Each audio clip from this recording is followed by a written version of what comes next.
भारत के इतिहास में एक ऐसा आंदोलन है जो एक दो साल नहीं बल्कि पूरे 44 सालों तक चला। नाम था बिजोलिया किसान आंदोलन। ये सिर्फ एक बगावत नहीं थी, बल्कि ये नाइंसाफी के खिलाफ एक लंबी अहिंसक लड़ाई की कहानी है।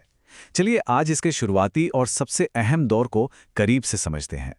इस पूरी कहानी को समझने के लिए चलिए एक नंबर से शुरुआत करते हैं, 84।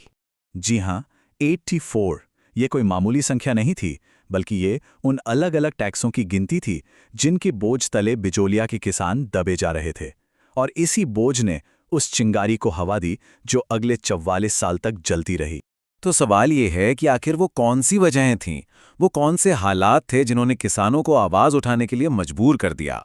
जरा सोचिए, एक तो जमीन का लगान बहुत ज्यादा था, ऊपर से 84 तरह के और टैक्स लगा दिए गए थे।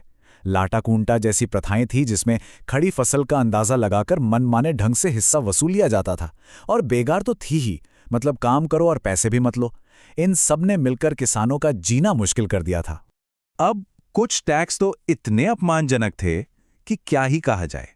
जैसे ये चमरी कर, मतलब किसान अपनी बेटी की शादी करे तो उसकी खुशी में शामिल होने के बजाय सामंत उस पर भी टैक्स लगा दे। और ये सिलसिला यहीं नहीं रुका, इसके बाद आया तलवार बंधाई कर। ये असल में नए सामंत को राजा को देना होता था, लेकिन इसका बोझ भी सीधा सीधा पहले से पिस रही जनता पर ही डाल दिया गया। बस यहीं आकर किसानों के सब्र का बांध टूट गया। साल था 1897 और यहां से शुरू हुआ विरोध का पहला दौर, जिसका नेतृत्व वहीं के स्थानीय लोगों ने किया। और जानते हैं ये चिंगारी कहाँ से उठी? गिरधरपुरा गांव से, जहां के धाकड़ किसानों ने मिलकर ये तय किया कि अब और नहीं सहा जाएगा। उस समय साधु सीताराम दास ने उन्हें एक रास्ता दिखाया। उन्होंने सलाह दी कि अपनी सारी शिकायतें लेकर सीधे मेवाड़ के महाराणा के पास जाओ। और इस मुश्किल काम के लिए दो हिम्मत वाले किसानों को चुना गया, नानजी पटेल और ठाकरी पटेल। इनका मिशन था किसानों की आवाज को सीधे महाराणा फतेह सिंह तक पहुंचाना। पर जब नानजी और ठाकरी पटेल मेवाड़ गए थे तो पीछे बिजोलिया में आंदोलन की आग को किसने जलाए रखा? वो थे ये स्थानीय नेता प्रेमचंद भील, फतेहकरण चारण और ब्रह्मदेव दाधीच, जिन्होंने किसानों का हौसला टूटने नहीं दिया। तो इस पहले चरण का नतीजा क्या रहा? देखिए, सफलता बहुत बड़ी तो नहीं मिली, पर ये एक शुरुआत थी। किसानों ने यह दिखा दिया था कि वो एक हो सकते हैं, अपनी आवाज उठा सकते हैं। एक बड़े आंदोलन के बीच पड़ चुके थे। ये टाइमलाइन हमें बताती है कि ये लड़ाई कितनी लंबी थी। 1897 में आंदोलन शुरू हुआ, 1906 में एक नया टैक्स लगा और फिर 1915 में एक ऐसा मोड़ आया जिसने सब कुछ बदल दिया। और फिर आता है आंदोलन का दूसरा दौर।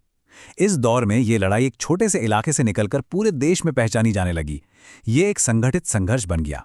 साल 1915 में साधु सीताराम दास के बुलावे पर एक ऐसे लीडर की एंट्री होती है जिसने आंदोलन का पूरा नक्शा ही बदल दिया। उनका नाम था विजय सिंह पथिक।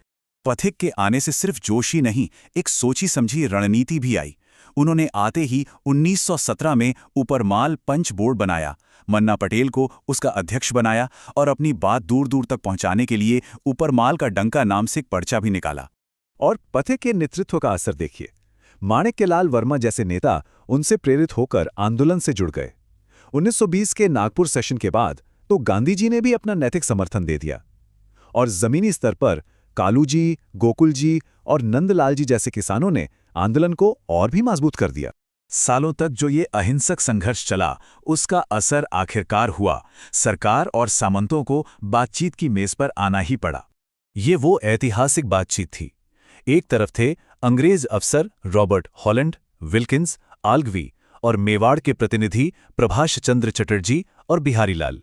तो दूसरी तरफ थे किसानों के नुमाइंदे मोतीराम जी, नारायण जी पटेल, रामनारायण चौधरी और माणिक्यलाल वर्मा। और नतीजा शानदार था। 84 में से 35 सबसे ज्यादा परेशान करने वाले टैक्स खत्म कर दिए गए। लेकिन कहानी में एक बहुत बड़ा मोड़ आया। इतनी बड़ी जीत के बावजूद बिजौलिया के सामंतों ने साफ साफ कह दिया कि वो इस समझौते को नहीं मानेंगे। मतलब कागज पर तो जीत मिल गई, लेकिन जमीन पर कुछ नहीं बदला। और ये एक बहुत बड़ा सवाल खड़ा करता है, जब जीत सिर्फ कागजों पर मिले, हकीकत में नहीं, तो कोई आंदोलन खुद को जिंदा कैसे रखता है? और जीत के असल मायने क्या होते हैं?